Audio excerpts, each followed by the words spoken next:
I'm going to introduce to you Monica, who is my friend and my online personal trainer. Those of you who have known me a while will know that I've lost quite a lot of weight in the last year through a mixture of diet and exercise. I would say she's looking fantastic. But I did a half marathon this morning with Ali, and I hurt my knee and my buttock. So I'm currently sat on a hot thing underneath my left buttock. Because it's so glamorous. It's so glamorous in Club Soda, and I think I've got a bit of sunburn. But today we wanted to talk a bit about exercise and making it a habit. And I know exercise is a big thing in the community, partly because part of the reasons why many of us want to change our drinking is about getting fitter and healthier. But Monica is also an expert in this. Do you want to explain a little bit more about what you do?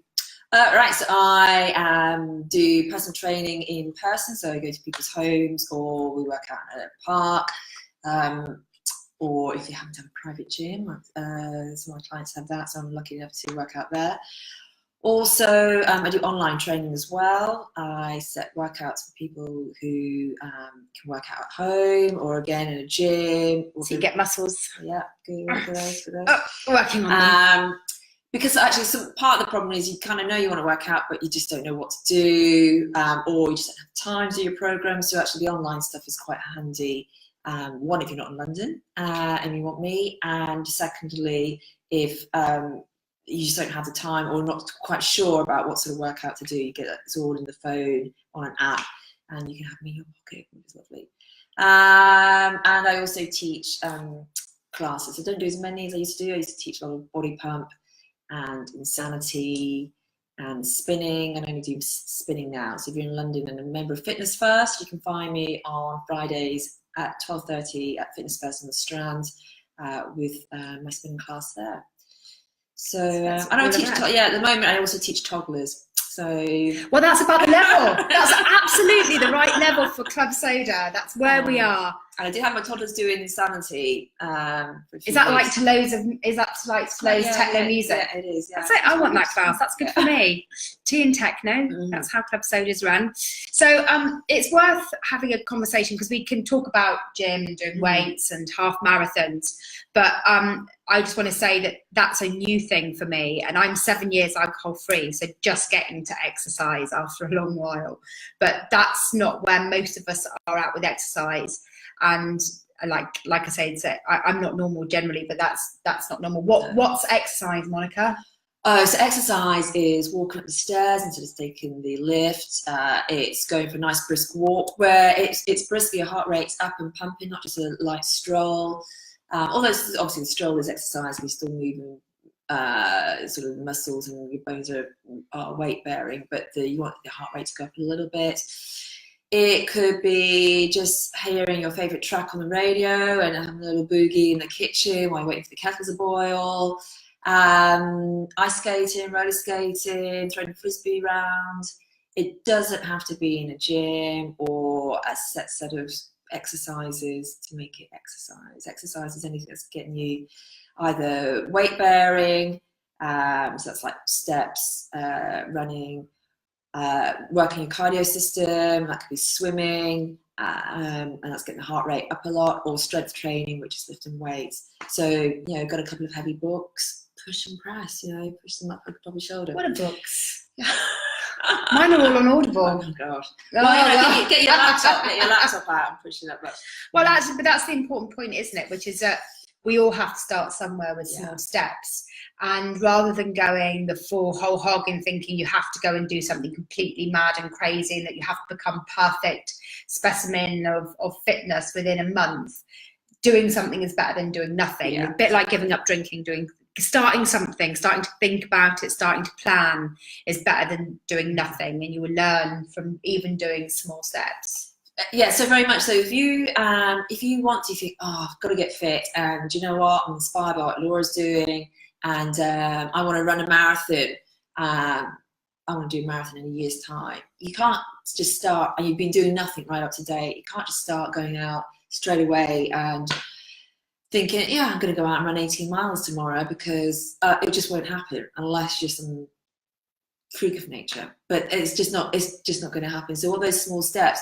And actually, do you know what? The first small step may be getting your kit ready the night before, so you can just put it on and maybe going for a brisk walk, just so you get into the habit of thinking, this is my day when I'm going to be doing something purposefully related to my end goal. The end goal is way off and you have to break it all down into medium, short term, and sort of more immediate sort of steps. So it's think of it always as a journey rather than you're going straight from A to your destination, really.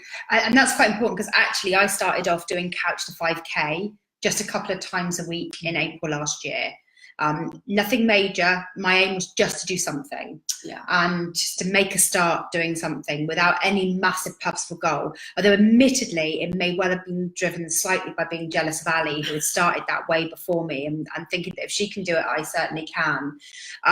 But my goal wasn't to be doing any of the things that I'm doing now, but I can only do the things I'm doing now because I started doing something. So it's important also to realise that if you've not been doing exercise to begin with, you need to just sort of implement structures that are going to help you get to where you want to be eventually. But those first few months, and it could take you 3 months, could take you shorter, could take you a little bit longer, you may not necessarily see any changes to your physique in that time.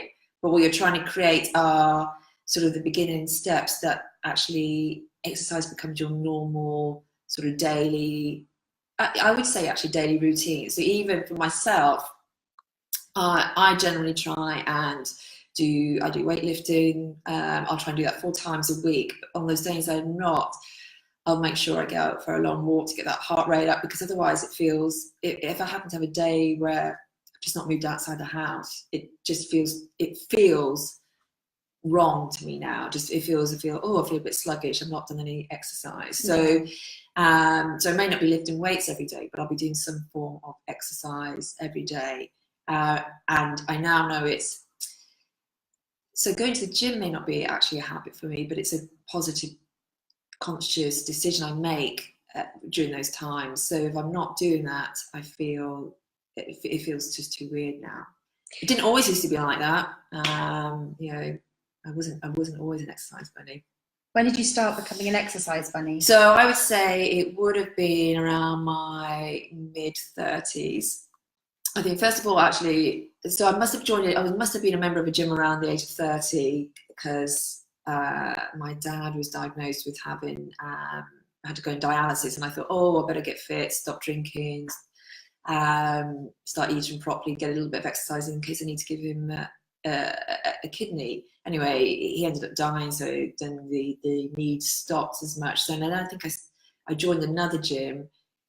Actually, before that, I joined the gym and I would just pitch up and maybe use the treadmill. Didn't really know what I was doing, but would just do that for maybe about 20 minutes, because treadmill can be very boring, and then just go off. So it's kind of taking me years, and I joined another gym and I had a personal trainer then, and I used to probably see him once a week, and that would be it again.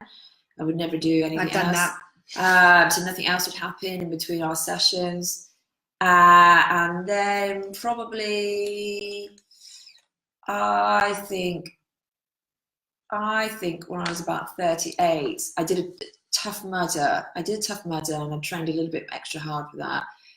Did that, and I thought, oh my gosh, I've done about half a marathon with all these obstacles. I feel good, and I went home and signed up for a proper half marathon. And then from there, my journey really started. And then went on, did a marathon and then fitness competitions. So don't always think that because somebody's now a personal trainer that started. Actually, Monica, just to give you some context, Monica used to be a barrister. Yeah. And also was a local authority councillor, which is how I know Monica, because we were in neighbouring authorities. And so we've always probably not spent lots of time together, but we've moved in the same circles, and we're on Facebook a lot. And so to give up, that highly paid, prestigious career as a lawyer is a really weird thing. A barrister is a really weird thing. It's my obviously my midlife crisis, and the flash car didn't appeal. But actually, what I found is more actually now. I don't know what age people who are watching this are, but so I'm in my mid to late 40s now. So I've become more just wanted to feel happy within myself, just knowing that every day is a good day and I'm doing what I want to do rather than just trudging through the day because that's what I signed up for and that's life. I always want to be in a position where if I was going to die today, I'm quite happy where the point of my life is. So that's why I changed. I decided that, gosh, I really enjoy exercise. I like what exercise, and then actually by exercising more, it's made me eat more healthily. And I'm very conscious about what I put into my body, because I think when I work so hard on the physical stuff, I should be conscious of what I put inside me as well. And I get quite excited about it. It's my new passion. It's my passion. That's good. You couldn't do it if it wasn't. No, definitely not. No. So you became highly motivated. Yeah. And I guess at the point where you, after you did that Tough Mudder year, something switched for you, and your commitment went from middling to 100%. Yeah. So how do you think people can begin to build that commitment to doing something? Again, we're not talking about necessarily doing a Tough Mudder year or a marathon, but the commitment to doing something and doing something regularly. So I think first of all you need to look at why you want to exercise. What's your purpose? Is it to get fit in the sense of you want to maybe be able to walk up a flight of stairs without thinking you might have a heart attack at halfway there, or you're young children and you want to be able to thrash them when you're running a race, you want to leave them behind, not having thrash as in winning as opposed to punishment. Gosh no. Is it you want to you come from a family where there's been maybe a lot of ailments and you think, well, I want to beat that, and you can do that. So for example, it's a heart conditions, and you can help with the exercise will help you with that. Strong bones, you get into the age where actually strong bones are a bit more important. So what's the reason why? And then because it is interesting that because we know continually in society that we should be doing exercise, and I'm more interested in you could do exercise, but why is that important to you? Because if we just go to lose weight, to be a bit fitter, then we're just repeating a mantra that's common to the whole population. I want to know why it's important to you that you do it. What will be the result of if you did more activity? So the other thing to remember that exercise can aid weight loss. It won't. You can't out-exercise a bad diet. So you can't out-exercise donuts. No, and we're not going to talk about it now, but if you want to lose weight, it is calories in, calories out. So unfortunately, it is about food. There's no special pill. There's nothing. No special formula, and no magic drink is going to do it. So please don't waste your money on lots of these. Giving up drinking alcohol does help, because that's producing calories. So that's why it helps. And actually increases your energy. Yeah. So that's all about. Alcohol is a big eater up of those calories. It eats up your calories. It dampens your mental health, so that you're less likely to want to do it. And it sucks away your energy and your time. Yeah. It's one of the big reasons why we don't have the time to do exercise if we're drinking, because we're too busy drinking and too busy being hungover. And doing a workout will be not very fulfilling if you're hungover at all, because you won't be performing at your best. And if you want to burn more calories, you want to. And more likely to get injury. Your body's so dehydrated. Yeah. So there's all good reasons. And I'm really I push on this. Finding the reasons why you want to change. Being really important, because we talk to you about that around changing your drinking. It's very easy to go, I want to change my drinking, but to understand why that's important to you is the thing that switches you from being feeling like you should do something to being committed to doing something that you feel is for you.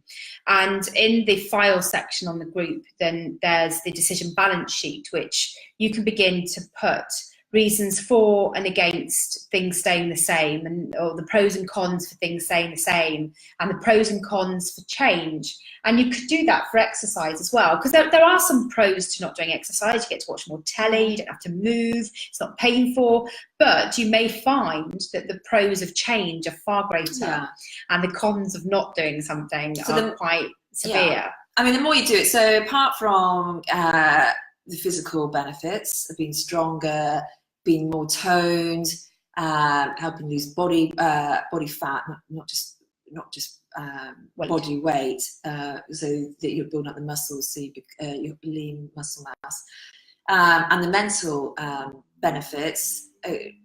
Gives you release. And actually, on the mental benefits, I often say to my own clients, our personal training clients, right at the beginning, I said, quite often you might just randomly burst into tears while you're doing a session, and that's fine, because it gives you, so that's quite normal sometimes, because you have a session where it just a bit of a release, where, especially if it is a personal training session, you're not having to make any decisions at that time. Someone's telling you what to do or giving direction, so gives you more space to think, and that can be quite cathartic as well. But you also, if you decide you want to join in group classes, you start making new friends in those classes. After a few weeks, you get to know familiar faces. You may not know people's names, but you kind of look forward to seeing, I'm going to see that person. You'll just catch up. It makes you happy. I mean, one of the great things about doing classes, as soon as sometimes the music comes on, it just makes, you can feel that endorphin rush. You get those. Well, you don't have to listen to the news while you're doing exercise. You don't have to listen to. I often listen to Radio 4's World, not Radio, the BBC World Service when I'm working out. But when I'm teaching them, have music on, and it's great. You realise. I mean, I do it myself sometimes. I used to teach a class at 7:30 in the evening, and I think, gosh, I'm tired out. It's just not going to happen for me tonight. But you get there, you put the music on, and oh my gosh, it just drives you a lot more. So it is. See somebody just there about being fun. Of course, it's got to be fun. So actually, you can add into that mix doing things like Morning Glory Vale, or going to Five Rhythms, which are very dance-based activities, which you can add into the mix. You don't only have to be doing weight training, or only doing running, or only doing yeah. And it's important you find something that you enjoy. So I see a comment from somebody who used to come to one of my classes. Hi there, Alex. In that it is important to be fun, because if it's not fun, if it becomes a chore, that day when it's pouring with rain, or you think, oh, I've got a little bit of sore throat, anything is going to be a good excuse to not carry on. To give it, to create the consistency and the commitment, you need to be enjoying what you're going to do. It doesn't mean that you'll enjoy every session, because some sessions will be harder than others, or just doesn't work, or you've got buttock ache, or you're tired, and you really have to use that inner sort of positivity to get you going. But it will be worth it, because usually if it's an exercise you enjoy, you never regret a workout. And I have to say that sometimes the enjoyment is about getting better. So the thing I found with running, and I always said I wouldn't do running because it was a bit of a cliche, and a cliche is not a good excuse for doing not doing exercise, by the way. It's it was just me being belligerent, as we're good at being. But I found that I enjoy running because the progress was pretty good, and I was enjoying the progress I was making. And so I gave running enough time to see that progress. You don't need lots of time, but you do need to be consistent and do it for a while. And when I did that first 5K on Couch to 5K, and remembering that only a few weeks before, how could I have ever run that far? It was amazing. And suddenly I began to set my sights higher and higher, and actually my progress got quicker and quicker, because my commitment then ramped up, my enjoyment ramped up, and all those things. Yeah, so I'm amazed. So when I do my workouts, I usually start with a 5-minute run on the treadmill to warm up. And when I look back, I just think I used to have the thing set as like 7 kilometers an hour or something, or probably actually lower than that, 6. It's about how fast I run. So now my warm-up is something like 10, 11, something like that. And, you know, the warm-up's isn't gradual, so that's not what I'd run in a race. So, and I think, oh my gosh, I can't believe how much I've improved, even now. So that improvement is a bit of makes you feel very good as well. And I'm fairly competitive with myself, so I like to see improvement. But the improvement may be, to start with, diarising your workouts and ticking it off on a calendar that you've done it. Or so going back to the small steps to help make that commitment is laying your kit out the night before, getting up straight away and putting your kit on, and then ticking that off on a wall calendar. So that at the end of the week, you can see those ticks and then you think, that makes me feel good. So that morning when you're just kind of a little bit hovering about whether or not to do anything, it'll be such a shame to see a no tick on that day because you've been consistent the whole week before. And this is a really good point to say that we talk about exercise. People talk about exercise and diet a lot in Club Soda, because when you're giving up drinking or changing your drinking habits, it's normally because you want to change your health as a whole. Mm-hmm. And so people will go, right, in January, I'm not drinking, I'm going to do loads of exercise, and I'm going to eat well. And then what happens is if any one of those things goes wrong, then everyone hits the fuck it button on everything, including the drinking. So what I would say to many of you, and I know this doesn't apply to anyone because some of you are a bit further on, but you may decide that the reason why you're doing some exercise is to support your drinking goal, and your drinking goal is your priority, which means that every day that you've done some exercise that helps with your drinking goal, that's great. But but that sober day or that keeping to your moderation goal day has been a success, and that's the overriding priority. And I can assure you that once you've got all of those discomfort moments under control, then you'll be able to find more and more time and energy for exercise and better diet later on. Yeah, and so like I say, don't worry if you hit a packet of Haribo instead of opening a bottle of wine in the first instance. You will get there in the end. Yeah, and I think it's important to tell yourself that you may not see any changes right away, because actually you've just got to get used to doing the exercise. And I would say, to begin with, I would look at doing exercise every day of the week, but that doesn't mean you're going to be hitting the gym 7 days a week, and doesn't mean you're going to be doing a workout for 30, 45 minutes, an hour. It could be that you're going to start on, say, Monday, and Monday you're going to do 10 squats, 10 press-ups, whether that be incline, sort of on a chair or a desk or against a wall, and 10 jumping jacks, and that's as much as you're going to do.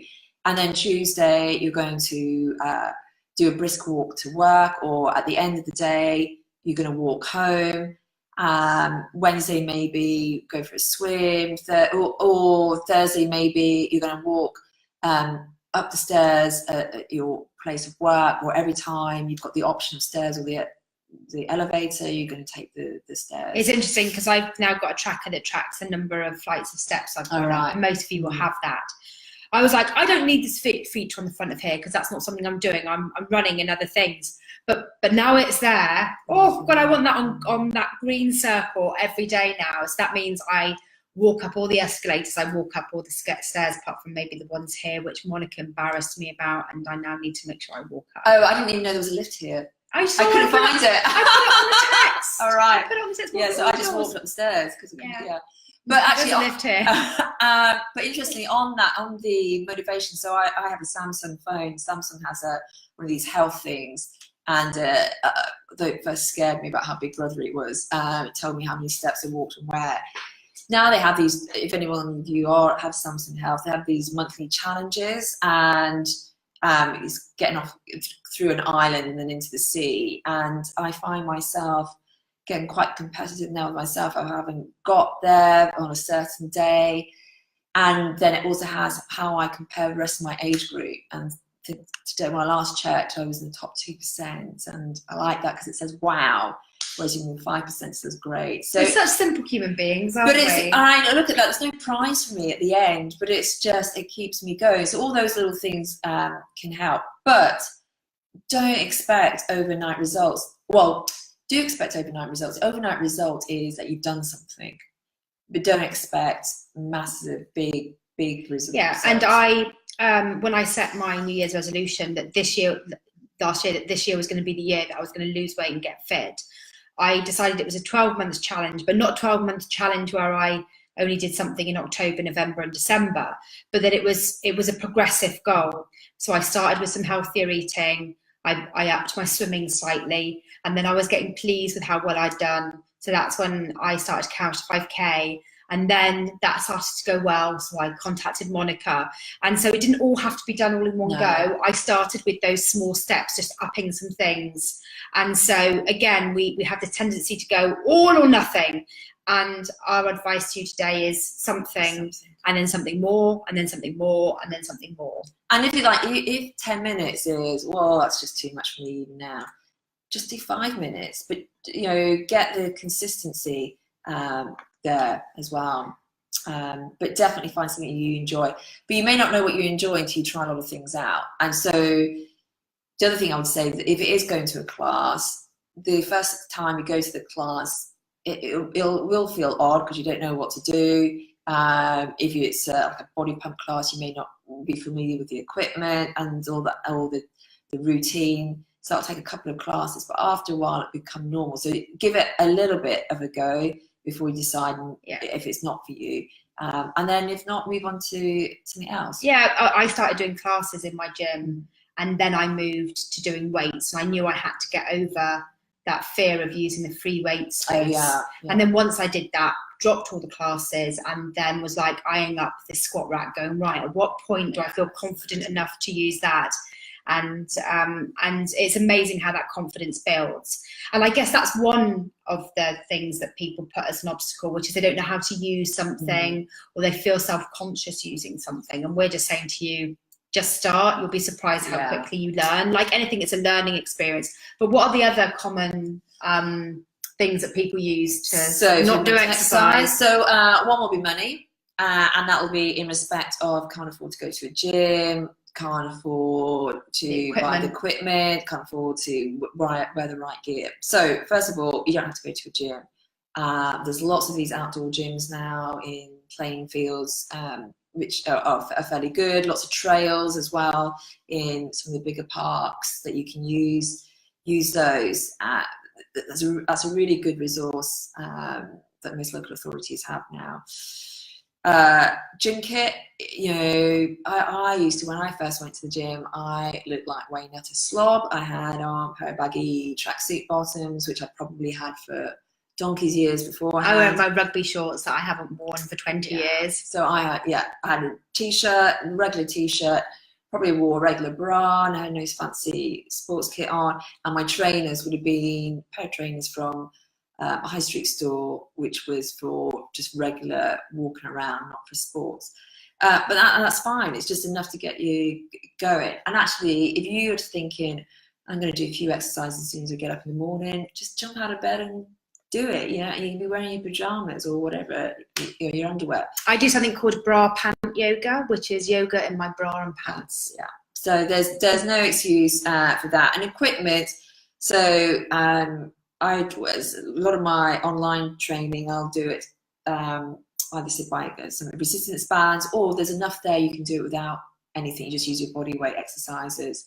And I also do one short workout for people who are going away on holiday that you can do in a hotel room.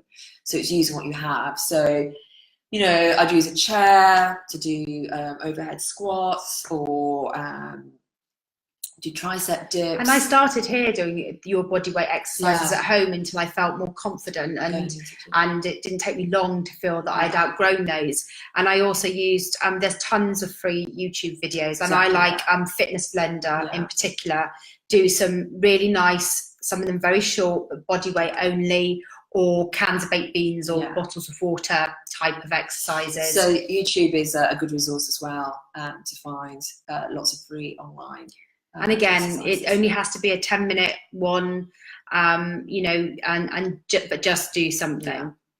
Yeah. So money is sometimes an issue. Time. Everyone says, "Oh, but I've got no time." You've got loads of time now. You're not drinking anymore. Yeah. Also, it's a little. You have to make a little bit of an effort, so you can find time. If you think about how long you spend on social media every day, just mindlessly scrolling through. Club Soda Facebook group excluded, obviously. That's a support group. I'm sure you can find an hour of stuff that you could quite easily have not been doing mindlessly. Time, and if it's family time, why not use the children as weights? So you can use. I mean, I used to when I used to go home. I don't have children of my own, probably just as well. But I used my niece and nephew, and I would put one of them on my back and do squats that way.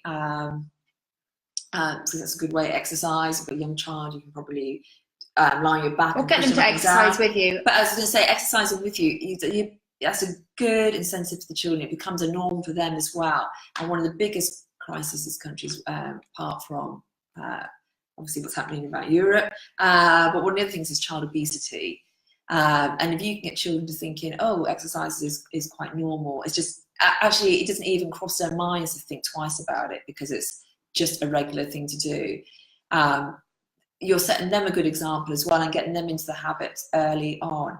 Plus, if you're feeling self-conscious about maybe using an outdoor gym, if you've got children with you, it can make it fun for them, but also you can get a workout in there with them as well. You can start, because you're demonstrating to them, and you can work hard is to encourage them to work harder. Yeah, and there's plenty you can do in noise cancelling headphones on while the kids are watching TV. You're doing a YouTube video. I always, because I always prioritize work over everything.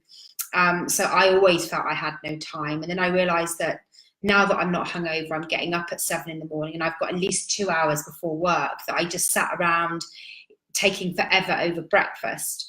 And actually I now do all my exercise in that time and it's done for the day.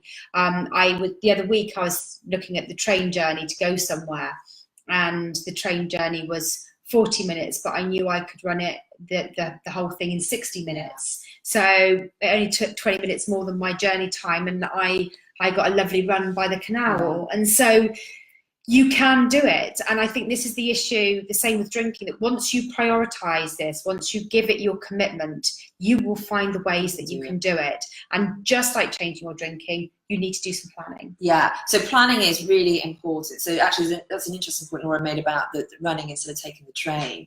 So I will often, if I'm in central London, we'll walk home, and it takes about 50 minutes because at a certain time of day, it's about 5:30. You know what, taking the bus will take me an equivalent time, so I might as well just walk it. You know, it's still better, even though with all those traffic fumes in London, it's still better to walk, and you can find sort of side streets to go down. So not only you get a nice bit of exercise in, but you're also seeing maybe a few streets you've never seen before, so it makes it a little bit more interesting. If you've got podcasts you haven't caught up with, or talking books, it's a great way of multitasking. I was going to listen to 2 hours of my talking book today, but Ali ran with me instead, and we had to talk. So there's all sort of benefits. I see somebody saying she's had a relationship with a sofa and Wagamama lately. When the TV adverts come on, instead of flicking through them quickly, maybe on speed, think, well, do you know what? I'm going to do squats if I'm going to watch TV tonight, I'm going to keep the adverts on and I'm going to do squats all through those. Who watches TV with adverts anymore? Occasionally I do, if I want to make a cup of tea, I just leave them running. But you could use that as part of your technique of getting some exercise. I sometimes do some squats while I'm waiting for the kettle. Definitely when the kettle boils. I tell my clients that if you're having trouble getting started, waiting for the kettle to boil, if you're working from home, you think I've got no time, you've got 10 minutes. Oh, I just do it in the office. Minutes. Yeah, anywhere. So you make sure you get the squats in. You can do press-ups against the countertop, a couple of jumping jacks. Jumping jacks are great because they get the heart rate up. Do a jumping jack. So jumping jacks are You want to bring your hands right up over your head. Your feet are wider than your hips. Have your soles of your feet firmly planted on the ground. And you want to bring the arms up as far as you can. Maybe you can only get to here to start with. But then they get up here. And you do 30 seconds of that. Well, up to you. You start with that. That's more exercise than you did yesterday. 20 seconds of that, and then maybe 30 seconds rest, and then increase the time you're doing it and decrease the rest time. You'll have a nice little HIIT workout there. How about the fact that we're all too old to do exercise? We're not now? old. So my oldest client is 81. She's not old. I mean, we work on, so as we get older, what things we need to worry about are our bone density and our balance. Exercise will help those. Also helps you keep you mentally fit. And no matter what your biological age is, your body can be a lot younger with exercise and food. And if you want an inspirational story, it's worth reading Ayan Gran, which is the story of a woman who took up running probably in her late 50s, early 60s, after her husband, just before her husband died actually, and then is still doing Ironman challenges in her mid 70s. But her book's really good because, you know, she's never first, obviously, and she talks a lot about trying to manage the challenges of an older body. Yeah. You don't have to do Ironman, you know, No, Lanzarote, but it's great to hear. It made me feel good. It makes, you know, when I'm glad I gave up drinking in my late 30s. It was one of the best things I've ever done, and I'm really pleased I've taken up exercise now, because if I leave, you know, because of all the benefits it will give me as I get older. I mean, my mum, it's never too late. Yeah, no, my mum joined the gym the week before her 71st birthday. She'd never been to a gym before, she'd never lifted weights before. She now regularly lifts weights, and she's now in her mid 70s. So she's been doing it for about 4 years. So, and that's, you know, and she's fairly strong. She doesn't look her age, looks much younger because she's, you know, doing that exercise. There's a couple of women in their 70s, 80s who do competitive fitness body competitions. And that's where you get on stage, your bikini on, and you're showing your muscles, not the real big bulky muscles, but you're very toned. But to get to that into that shape, you would need to be doing quite a lot of weightlifting. Yeah, but definitely weightlifting's good for you as you get older. Yeah, because it's helping the bones. And weightlifting doesn't mean lifting masses of weights. It's you know, just lifting something. And when you think about, so your shopping bags, you have that 2 heavy shopping bags, how it keeps your balance, and if you actually that's another good exercise to do. It's called a farmer's walk. If you have 2 heavy shopping bags, each down by side, keep your posture upright, your chest up, and walk as fast as you can with your bags. And then what about if you've got an injury or you're not well? All right, so injury and you're not well. So I've done exercise referrals, so it's for people with various illness like cancer, heart attacks, strokes, type 2 diabetes. You can still exercise. So your GP may refer you. Your GP may refer you. There's some things that be taken into consideration. Possibly, you know, the amount of strenuous training may be a little bit different, whether you can do weight bearing or not. But there's lots of non-weight bearing exercises you can do, such as swimming is a very good one. There should be some exercise for everybody. Yeah. So depending on your injury, so for example, you've hurt your knee, there's no reason why you can't do upper body stuff. And if your injury is, say for example, your knee, so that's one that I hear a lot of from clients. Say, oh, my knee's a little bit sore, and it's sort of sore around the knee. And quite often it's because the muscles around your knee aren't strong. So it may be because you haven't given your body enough of a workout.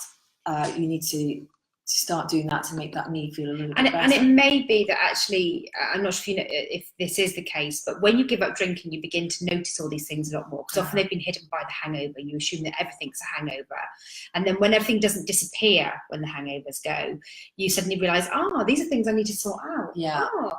Is that a bit like exercise, which is once you start doing exercise, you begin to find all the niggles that may Yeah, be you there can before? do. I mean, exercise shouldn't cause you pain. Sometimes it causes you maybe a little bit discomfort because you're working muscles you haven't worked before. And when you first start exercising, like properly, like a 30-minute session, you may find the next couple of days, especially if it's legs, are a little bit more painful to walk. But when I say painful, it's more discomfort. You shouldn't, like I said, be in Feels pain. good though, because you need a workout. Yeah, but you might feel, you may notice then, something's very tight. So there's muscles that are very tight. You can't, your range of motion isn't as good as it should be.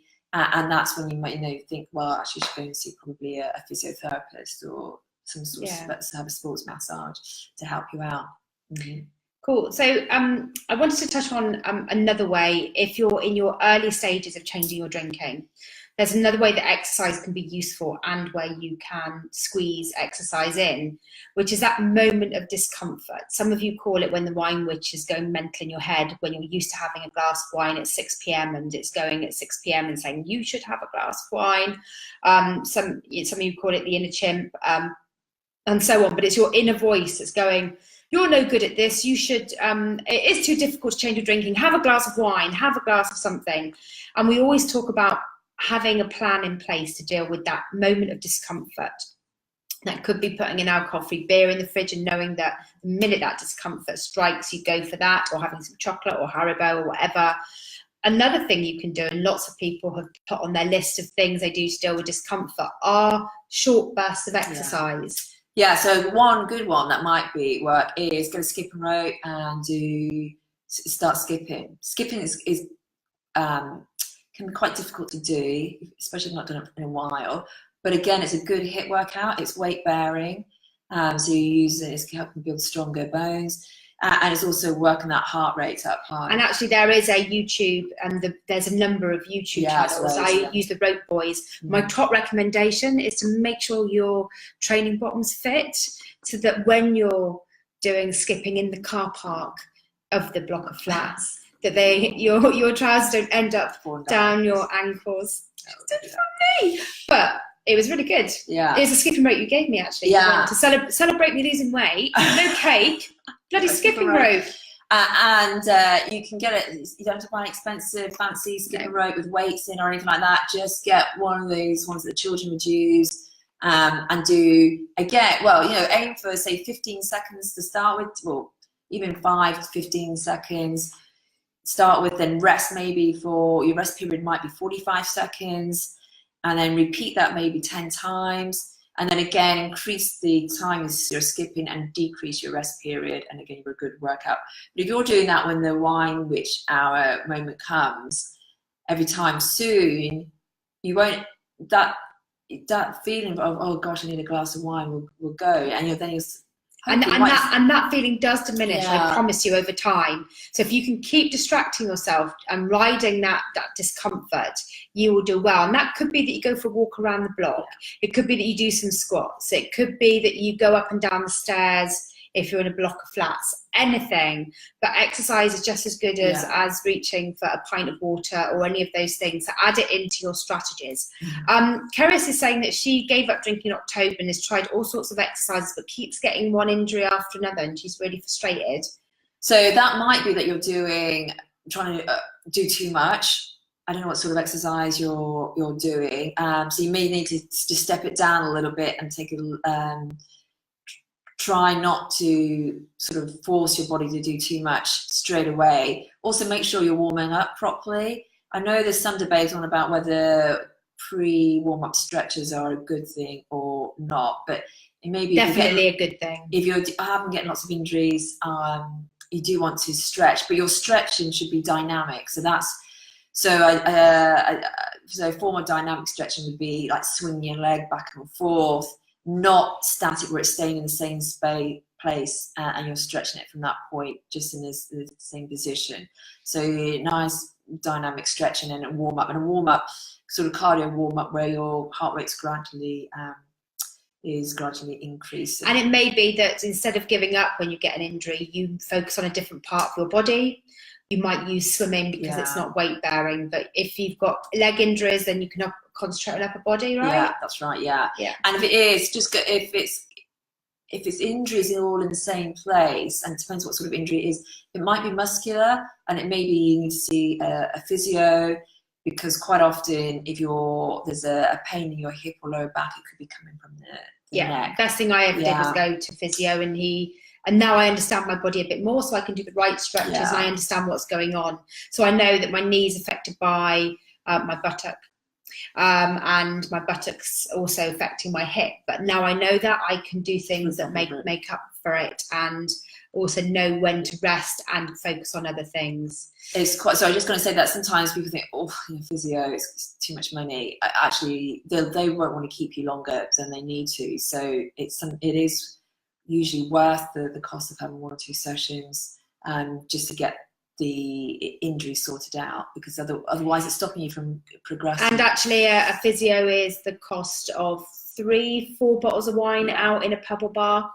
So again, it's about rebalancing your priorities and self-care and exercise, but also working out what might be stopping you exercising is self-care. Personal trainers are really expensive. So they can be really expensive, but it's especially if you only see them once a week and do no exercise in between. But actually, once a week is still better than nothing. And then eventually you'll probably be like me, think, oh, I enjoy my exercise and I'm going to do some more in between. Or you can see you can afford to see a personal trainer 2-3 times a week. It's expensive if you can't afford to pay your bills or just put food on the table. Obviously then it doesn't become a necessity, but you shouldn't see, if you can afford it, don't see personal trainers as luxuries, because they can help you get that exercise habit.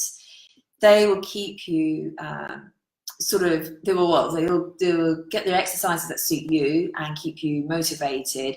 It's also about accountability. So they make sure you're not falling back, and they will ask you awkward questions like, well, what have you done this week?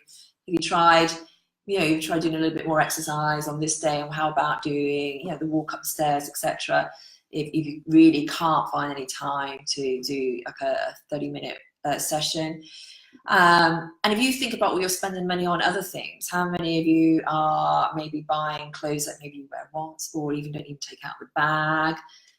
You're not buying alcohol anymore, so the money you're saving on that. So as well as re-looking at your time, you might want to relook at your budget. Yeah. Are there cheaper ways to do it though, Monica? Because I do online with you because it's cheaper, because I don't. Yeah, so online is usually cheaper. Some of it will be, so I offer 2 different types of packages online. One is bespoke, which is more expensive, and that's really geared more to exactly what your needs are. The other one is a bit more, is not as bespoke. It's not bespoke. It's a workout for either do at home or in the gym, but that's a more cheaper option. You could do it in groups. Online, obviously, that doesn't work for groups, but you could have as a one-to-one. I've had small group sessions as well, and that works out. You can split the cost, and that may also, doing a workout with your friends, one may mean you can have more sort of small group sessions, private small group sessions per week, which are more geared to what maybe that small group needs. So it's more bespoke. And also with your friends, as well as a personal trainer, you've got friends' accountability. And also brings in a little bit of a competitive element as well, because you want your friends to be better than you. But I like it because I get my new workout each month. Yeah. And I'm hoping that I always, and it hasn't been the case because of the marathon training, but I was always very chuffed for myself that I knew you would see that I've been in 3 times a week, and that made me really accountable. So I do check, and I check myself every day, and I also get an email first thing in the morning telling me what everyone's been up to the day before. But if Monica doesn't notice I've got my weight, so I'm really pissed off. Sorry. Because I think you should be doing better, girl. But, yeah, probably. And I will tell people, well, you've been at this weight for a while. What have you thought about upping it up? What's holding you back? Eating less biscuits. Yeah. So you can also actually, on a lot of these online training, you can put your link up your MyFitnessPal and Fitbits to it as well. So it's all rounder. But biased, of course, but I think personal trainers are a good thing. And I should say that even though I am a personal trainer, I do keep my own personal trainer. So I have someone who I'm accountable to. It saves me having to think about my own workouts. Gives me a bit of respite as well. And so I make sure I see him at least once a week as well. Cool. So I'm going to end it there because we've done a long time, which is no surprise because you should see what happens when we get together. We'll talk about as much as this, but just remember that if you're in your early stages, your drinking goal is your priority, but exercise can help you achieve that. But don't hit the fuck it button if you don't do well on one or the other. And then, you know, that same commitment you've put into changing your drinking, you need to develop and hone in order to build on exercise. And you can see people in this group who have been alcohol free like me for quite a long while, and exercise is only now coming because we've got the time and the space and the energy to now add it into the mix. And for some people it comes a bit later, you know, so do not judge yourself too harshly. You know, more people would give up drinking if they could, I can tell you, and you're already taking on that difficult journey. So see this as all adding into that mix. And just remember, every little helps. So if the most you can manage at the moment is walking up the flight of stairs, and I was at City of Westminster College last week, and they have a brilliant post, and I put up on my Instagram account about how much you were burning, what it was doing for your heart rate. But if it's, you know, you only manage the first flight of stairs and then use that as your measuring tool, you know, each time you go up there and think, well, next week I'm going to do 2 flights or something like that. So, you know, every little helps, and if that's the most you can manage at the moment, you know, that's all right. Cool. I'm going to end it there, and I will make sure we pick up any other comments as we go along. Brilliant. Thank you, guys. Well, look.